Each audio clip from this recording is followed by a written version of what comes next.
ما معنى هذه العلامات التي نراها دائما في آيات القرآن الكريم؟ هذه العلامات تسمى علامات الوقف. العلامة الأولى هي علامة الوقف اللازم، يلزمك أن تقف عند الكلمة التي تجد عليها هذا الشكل، الميم الصغيرة، مثل قول الله سبحانه وتعالى في سورة القمر: فتول عنهم، تجد ميم صغيرة، يوم يدعو الداعي إلى شيء نكر، لأنك إذا وصلت يختلف المعنى تماما. العلامة الثانية علامة الوقف الممنوع، لا تقف، لأنك إذا وقفت يختلف المعنى، مثل قوله تعالى في سورة الممتحنة: وقد كفروا بما جاءكم من الحق يخرجون الرسول وإياكم أن تؤمنوا بالله ربكم إن كنتم خرجتم إلى آخر الآيات.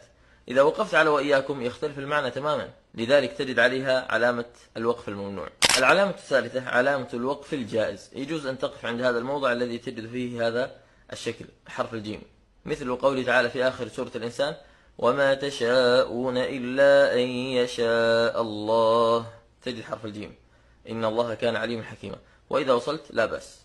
رابع هذه العلامات علامة صلة، يعني يجوز أن تقف لكن لو وصل أو لا، مثل قول الله سبحانه وتعالى في سورة الأنعام: وإن يمسسك الله بضر فلا كاشف له إلا هو، تجد علامة صلة. وإن قلت فلا كاشف له إلا هو وإن يمسسك بخير، هذا أولى. خامس هذه العلامات علامة قلة، يجوز الوصل لكن الوقف أولى، كقول تعالى في سورة الكهف: قل ربي أعلم بعدتهم ما يعلمهم إلا قليل فلا تمار فيهم، يجوز الوصل لكن الوقف أولى، ما يعلمهم إلا قليل فلا تمار فيهم.